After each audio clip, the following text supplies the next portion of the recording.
এক অমাবস্যার রাতে শামীম ভাই, রহিম আর আবির একসাথে গ্রামের পাশের বন দেখতে যায়। শোনা যায় সেই বনে রাত হলে এক কালো মানুষ ঘুরে বেড়ায়। শামীম ভাই, আপনি তো সাহসী, এই বনটা কি সত্যিই ভুতুড়ে? সব ভূতের গল্পই মানুষের কল্পনা, তবে ভয়কে জয় করতে হলে সত্যটা খুঁজে বের করতে হবে। ভাই, আমরা ফিরে যাই। আমার মনে হচ্ছে কেউ আমাদের দেখছে। বনের ভেতর ঢোকার পর চারপাশে শুধু ঝিঝি পোকাদের ডাক। হঠাৎ একটা বাতাস বয়ে যায়, একটা গাছের ডাল ভেঙে পড়ে। কে কে ওখানে? কেউ নেই, চলো সামনে যাই, ভয় পেও না।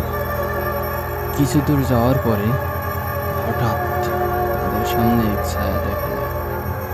ছায়াটা ধীরে ধীরে তাদের দিকে এগিয়ে আসে। আবির চিৎকার করে,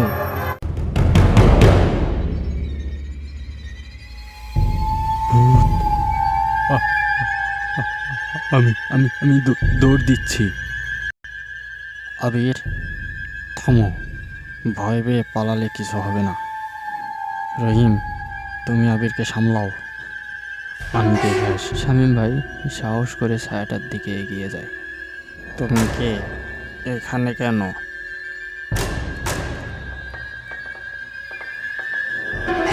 আমি বনের পাহারাদার, লোকজনকে ভয় দেখাই যেন তারা এখানে না আসে।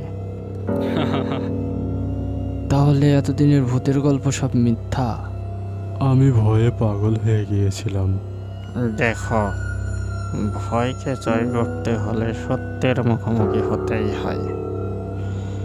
এখন সবাই জানবে এখানে কোনো ভূত নেই। সেই দিনের পর থেকে বনের ভূতের গল্প আর কেউ বিশ্বাস করেনি।